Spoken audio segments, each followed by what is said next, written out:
Assalamualaikum warahmatullahi wabarakatuh. Perkenalkan nama saya Aris Sidik dengan NPM 0435106608.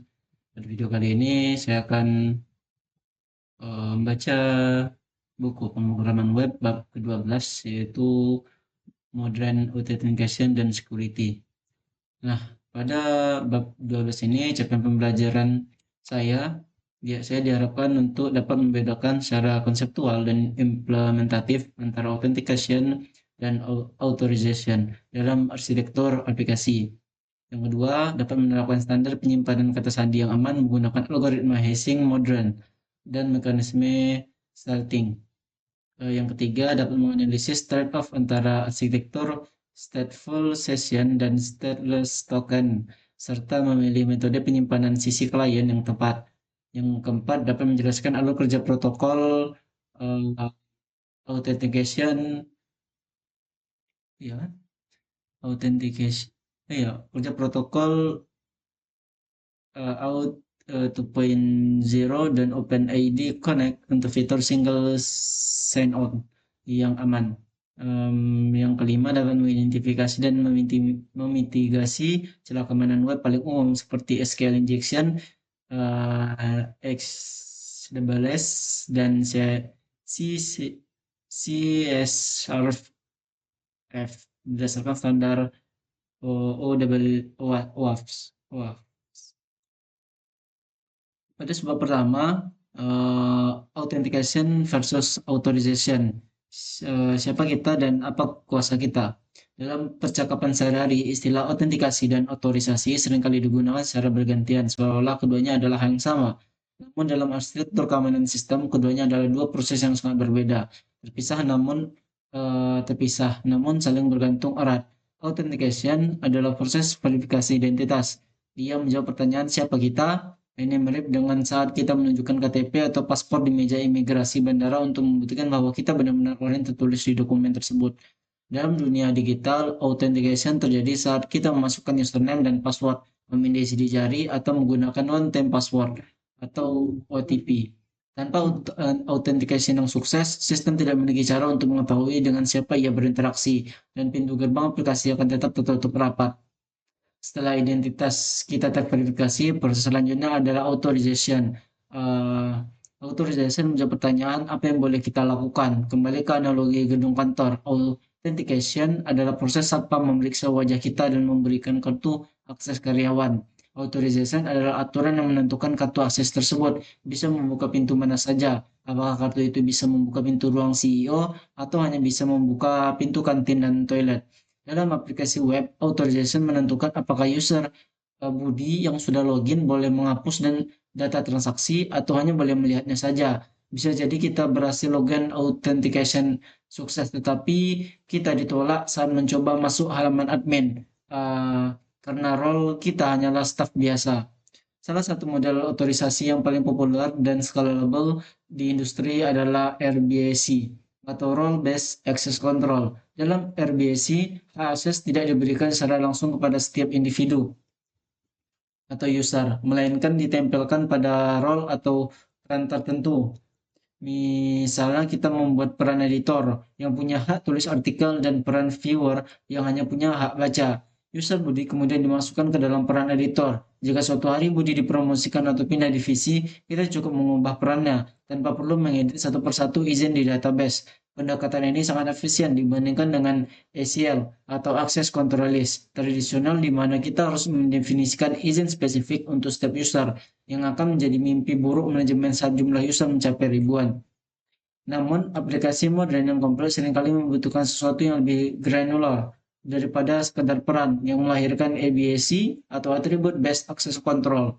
ABAC memberikan izin berdasarkan atribut atau konteks tertentu, bukan hanya peran statis. Contoh kasusnya adalah aturan seorang manajer boleh menyetujui cuti, tapi hanya untuk bawahan di departemennya sendiri dan hanya pada jam kerja.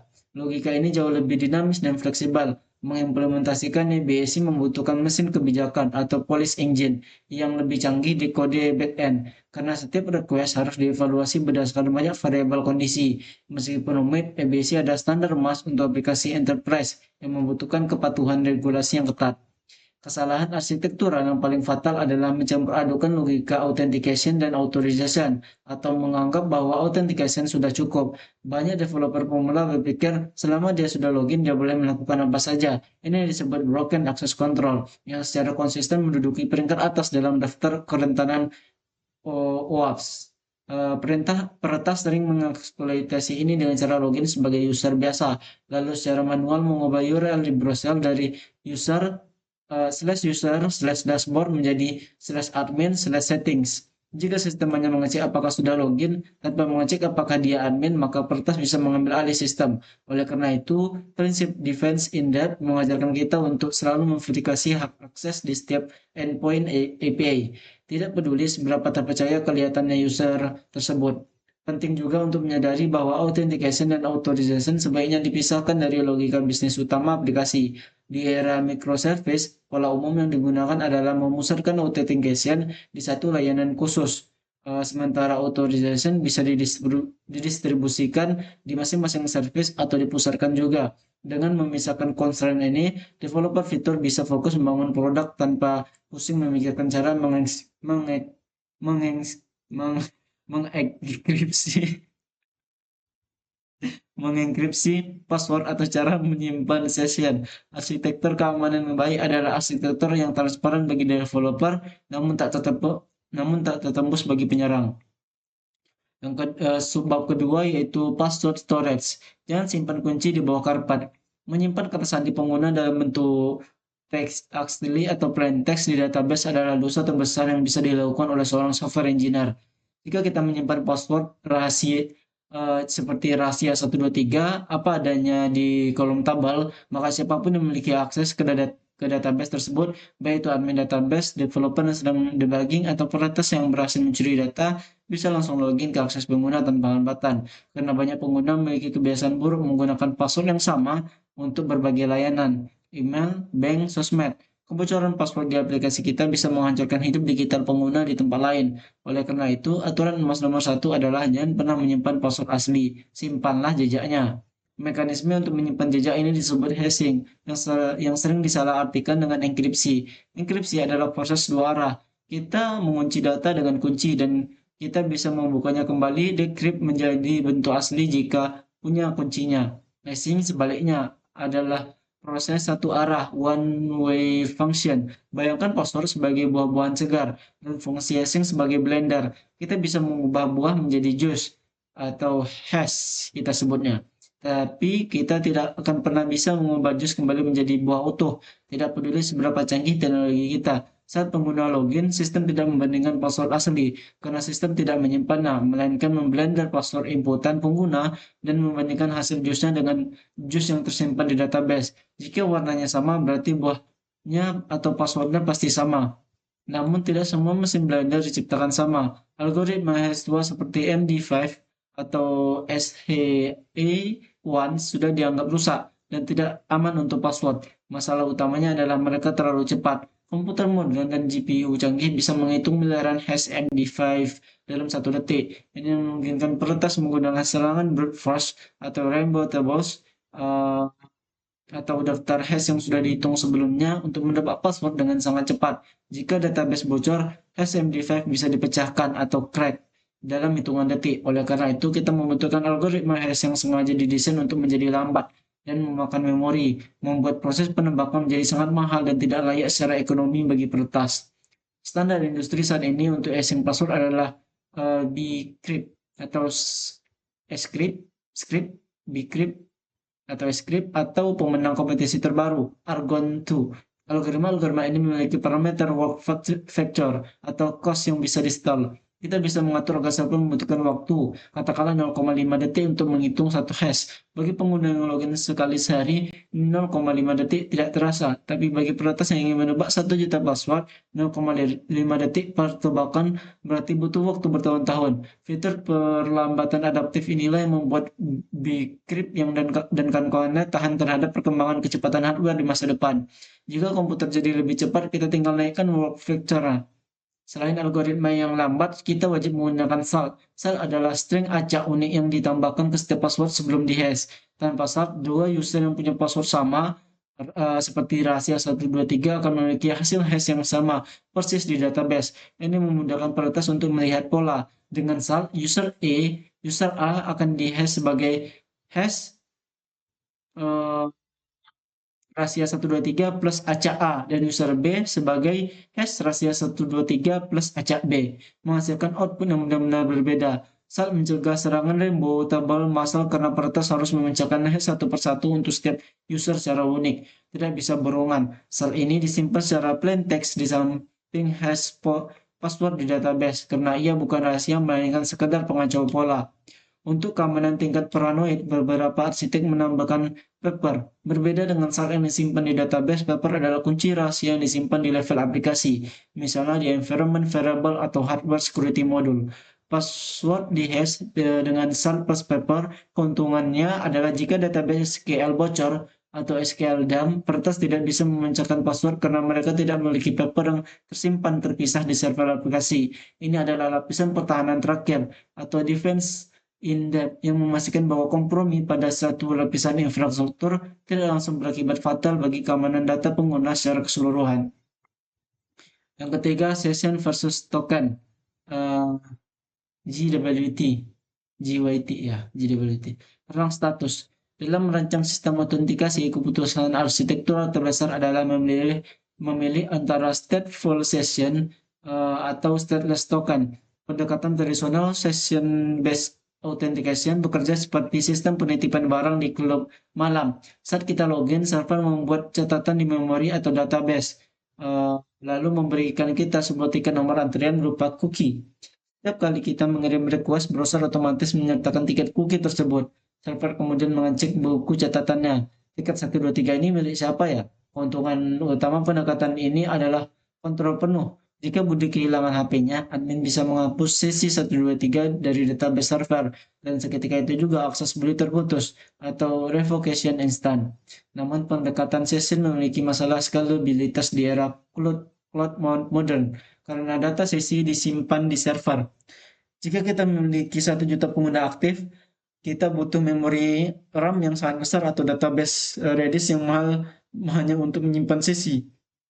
Selain itu, jika kita memiliki banyak server atau load balancer, kita harus memastikan server A, B, dan C bisa mengakses data sesi yang sama, atau sticky session, ataupun distributed cache. Inilah yang memicu popularitas stateless token dan standar JSON Web Token atau GWT. GWT, yalah. GWT bekerja seperti gelang VIP konser yang terbuat dari kertas anti air. Di gelang tersebut sudah tertulis nama, level akses, dan tanggal kadaluarsa, lalu dicap atau ditandatangani secara digital oleh panitia. Ketika menggunakan GWT, server tidak perlu menyimpan apapun di memori. Saat user login, server membuat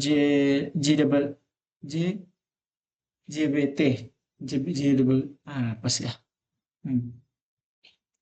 Yang ya itulah JSON Web Token yang berisi data user, menandatangani dengan private key dan memberikannya ke klien. Saat klien mengirim request dengan JSON Web Token, server cukup memverifikasi tanda tangan digital menggunakan matematika kriptografi. Jika tanda tangannya valid, server percaya isinya. Ini membuat JSON Web Token sangat scalable. Server tidak butuh database sesi dan request bisa dilayani oleh server manapun tanpa sinkronisasi. Namun kelemahannya adalah revocation atau pencabutan. Karena server tidak menyimpan daftar token, server tidak bisa mematikan sebuah JSON Web Token yang masih berlaku. Jika JSON Web Token dicuri peretas, peretas bisa menggunakannya sampai token itu kadaluarsa sendiri, kecuali kita menerapkan daftar hitam atau blacklist yang rumit. Isu krusial lainnya adalah di mana kita menyimpan JSON Web Token di sisi klien. Banyak tutorial mengajarkan menyimpan JSON Web Token di local storage browser. Ini sangat mudah dilakukan, tetapi sangat berbahaya. Local storage dapat diakses oleh kode JavaScript apapun yang berjalan di halaman web. Jika aplikasi kita memiliki celah XSS atau cross-site scripting, misalnya dari library iklan pihak ketiga yang terinfeksi, peretas bisa menyalakan token kita dan mengambil alih akun. Tempat penyimpanan yang direkomendasikan pakar keamanan adalah HTTP only cookie. Cookie jenis ini tidak bisa dibaca oleh JavaScript. tapi otomatis dikirim oleh browser ke server. Ini memitigasi risiko pencurian token lewat XWS secara signifikan. Struktur JSON Web Token terdiri dari tiga bagian yang dipisahkan titik, header, payload, dan signature. Penting untuk diingat bahwa payload JSON Web Token hanya di-encode, bukan dienkripsi. Siapapun bisa memecahkan kode base 64 dan baca isinya. Oleh karena itu, jangan pernah menyimpan data sensitif seperti password, nick, atau nomor kartu kredit di dalam JSON Web Token payload. Gunakan JSON Web Token hanya untuk menyimpan user ID, role, dan expiration time. Jika kita butuh menyimpan data rahasia di token, kita harus menggunakan JSON Web Encryption yang lebih jarang didukung dibanding JSON Web Signature standar. Sebagai arsitek, pilihan antara session dan JSON Web Token tergantung pada kasus penggunaan.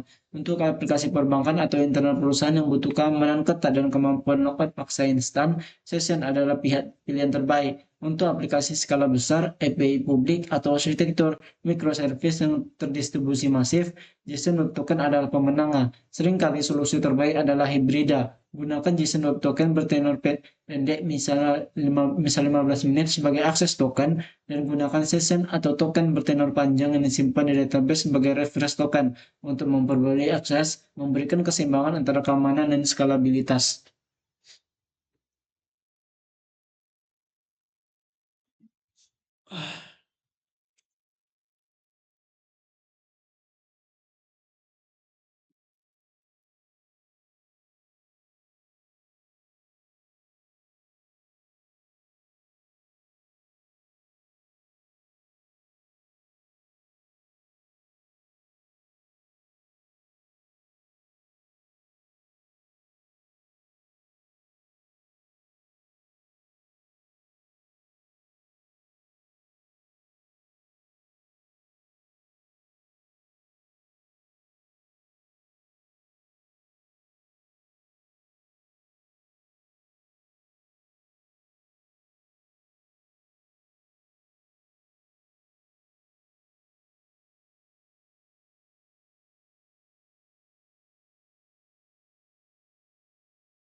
So, pada sebab keempat, eh,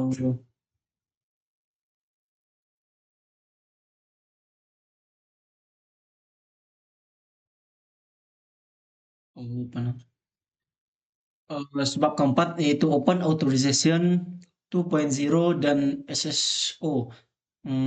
Di dunia yang ideal, pengguna hanya perlu mengingat satu password untuk seluruh kehidupan digital mereka, atau single sign-on.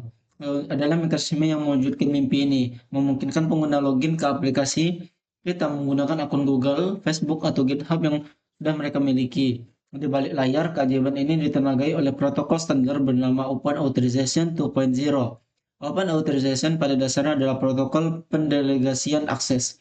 Analogi terbaiknya adalah valet key, kunci parkir ya, mobil mewah. Kunci valet memungkinkan tukang parkir menyalakan mesin dan memindahkan mobil, tetapi tidak bisa membuka bagasi atau laci dashboard dengan tidak bisa membuka bagasi atau laci dashboard. Dengan Open Authorization, user memberi izin kepada aplikasi kita atau tukang parkir untuk mengakses data akun Google mereka mobil, tapi hanya sebatas profil dan email tanpa memberikan password utama Google mereka. Dalam tarian Open Authorization 2.0 ada 4 ekor utama: Resource Owner, Client, Authorization Server, dan Resource Server. Alur yang paling aman dan umum digunakan adalah authorization code flow. Saat user klik login with Google, aplikasi kita melempar user ke halaman login Google. Di sana user memasukkan password langsung ke Google, bukan ke kita. Jika sukses, Google melempar user kembali ke aplikasi kita dan dengan membawa sebuah kode sementara.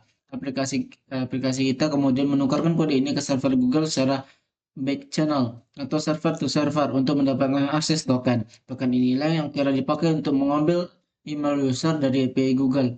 Mekanisme ini sangat aman karena aplikasi tidak pernah menyentuh password user sama sekali. Risiko keamanan password sepenuhnya ditanggung oleh penyedia identitas seperti Google atau GitHub yang memiliki tim keamanan kelas dunia. Selain itu, pengguna bisa mencabut akses atau revoke akses dan untuk aplikasi kita kapan saja melalui pengaturan akun Google mereka tanpa perlu mengganti password utama. Open Authorization 2.0 memisahkan peran autentikasi seperti siapa user dan uh, otorisasi seperti akses data. Untuk keperluan autentikasi murni, dibangunlah lapisan OIDC, Open ID Connect, di atas Open Authorization yang menambahkan ID token berisi data profil user yang sudah terstandarisasi.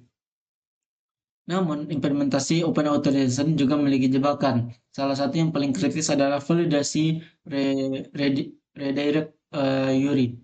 Peretas bisa mencoba menipu authorization server untuk mengirimkan kode akses ke website jahat milik mereka. Oleh karena itu, pendaftaran aplikasi di dashboard developer seperti Google Cloud Console mewajibkan kita mendaftarkan URL callback yang sah secara ketat. Pengembang juga harus mengimplementasikan parameter start eh, atau Proof Key for Code Exchange atau ya singkatannya PKCE untuk mencegah serangan CSRF dan penyadapan kode otorisasi terutama pada aplikasi mobile atau SPA murni di mana penyimpan klien sekira tidak dimungkinkan. Konsep akses token dan refresh token juga sentral di sini. Akses token biasanya berumur pendek, misalnya 1 jam. Jika token ini bocor, kerusakan terbatas hanya 1 jam. Untuk kenyamanan user agar tidak login ulang tiap jam, disediakan refresh token yang berumur panjang, misalnya 30 hari. Refresh token ini disimpan sangat aman di server dan digunakan untuk meminta akses token baru saat yang lama kadaluarsa. Jika server mendeteksi aktivitas mencurigakan, server bisa membatalkan refresh token tersebut. Memaksa user login ulang, rotasi token ini adalah mekanisme pertahanan diri sistem yang berjalan otomatis. Mengadopsi SSO bukan hanya soal keamanan, tapi juga soal konversi user. Studi menunjukkan bahwa formulir registrasi yang panjang adalah penghalang utama pengguna baru. Dengan tombol sign up with Google, friksi tersebut hilang. Satu klik akun jadi, namun sebagai arsitek, kita harus memikirkan strategi fallback atau uh, fallback. Apa yang terjadi jika akun Google user terhapus atau jika layanan GitHub down? Sistem user di database kita sebaiknya didesain fleksibel untuk mendukung multiple providers atau menawarkan akun sosial ke akun email atau password tradisional, memberikan redundansi akses bagi pengguna.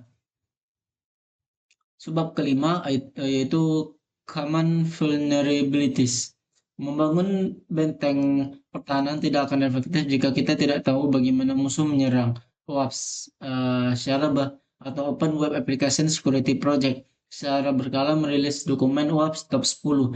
Daftar 10 risiko keamanan aplikasi web paling kritis. Memahami daftar ini. Ini adalah literasi dasar bagi setiap web developer.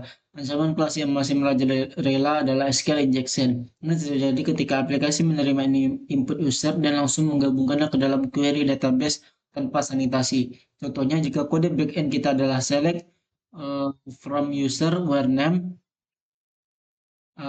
place input, peretas bisa memasukkan or hasil query menjadi ya yang selalu bernilai true sehingga database memuntahkan seluruh data user. Solusinya sederhana namun mutlak. Selalu gunakan prepare statements atau URM yang memisahkan data dari perintah query. Ancaman kedua yang sangat umum di sisi front end adalah XSS atau cross site scripting. Serangan ini terjadi ketika aplikasi menampilkan input user apa adanya ke browser orang lain.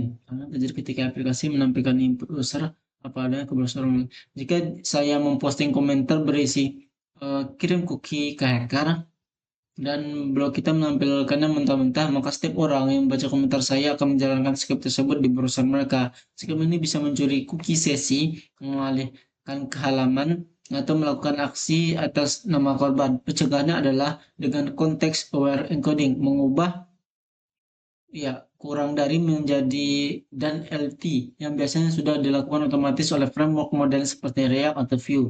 Namun, penggunaan fitur berbahaya seperti dangerously set in inner HTML di React atau VHTML di Vue membuka kembali celah ini jika tidak hati-hati.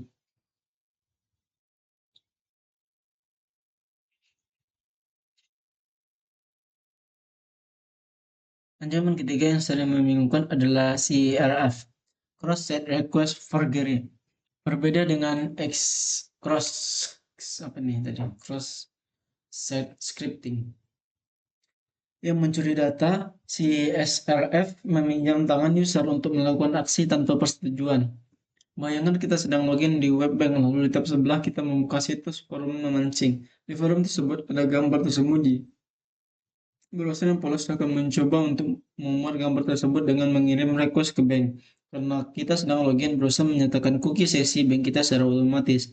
Sampai bank menerima request valid dan mentransfer uang kita. Solusi untuk ini adalah menggunakan anti-CRF token atau string rahasia di from hidden, atau memanfaatkan atribut cookie modern same site atau string atau lux yang melarang browser mengirim cookie dari domain pihak ketiga.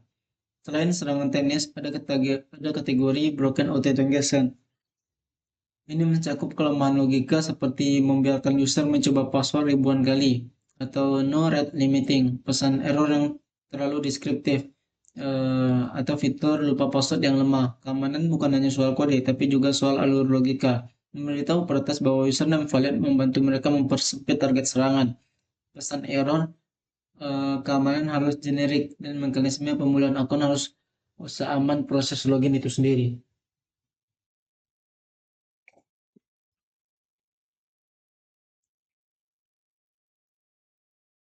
Terakhir, ancaman modern yang sering diabaikan adalah supply chain attacks melalui dependensi aplikasi web modern eh, melalui dependensi. Aplikasi web modern dibangun di atas ribuan paket npm. Jika satu paket kecil yang kita gunakan, misalnya eh, pemformat tunggal, disusupi kode jahat oleh pembuatnya, aplikasi juga ikut terinfeksi. Kasus seperti event stream atau serangan pada pustaka populer membuktikan bahwa kita tidak bisa percaya buta pada kode pihak ketiga. Solusinya adalah rutin melakukan audit keamanan atau NPM audit, mengunci versi dependensi dan meminimalisir penggunaan library yang tidak perlu. Kesimpulannya, keamanan web adalah perlombaan senjata yang tidak pernah berakhir. Peretas selalu mencari cara baru, dan kita harus terus menutup celah. Prinsip utamanya adalah never trust user input, dan pernah percaya input pengguna. Perlakukan semua data yang datang dari luar atau query params body header file upload sebagai benda radioaktif yang harus divalidasi, disanitasi, dan diperiksa sebelum proses keamanan. Keamanan bukanlah fitur yang bisa ditambahkan nanti. Ia adalah pola pikir yang harus mendarah daging dalam setiap baris kode yang kita tulis.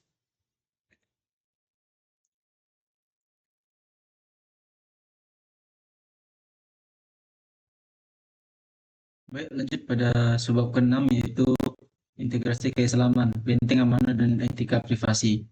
Dalam Islam, keamanan atau security bukan sekadar fitur teknis, melainkan bagian dari maqasid syariat atau tujuan syariat, khususnya dalam aspek hifzul ilman, menjaga harta, dan hifzul al, ya, yang artinya menjaga kehormatan ataupun privasi. Membangun sistem autentikasi yang kuat adalah upaya menjaga rumah digital pengguna dari penyusup. Ini sejalan dengan perintah Allah dalam surah An-Nur ayat 27 tentang adab istizan atau meminta izin. Hai orang-orang yang beriman, janganlah kamu memasuki rumah yang bukan rumahmu sebelum meminta izin dan memberi salam kepada penghuninya.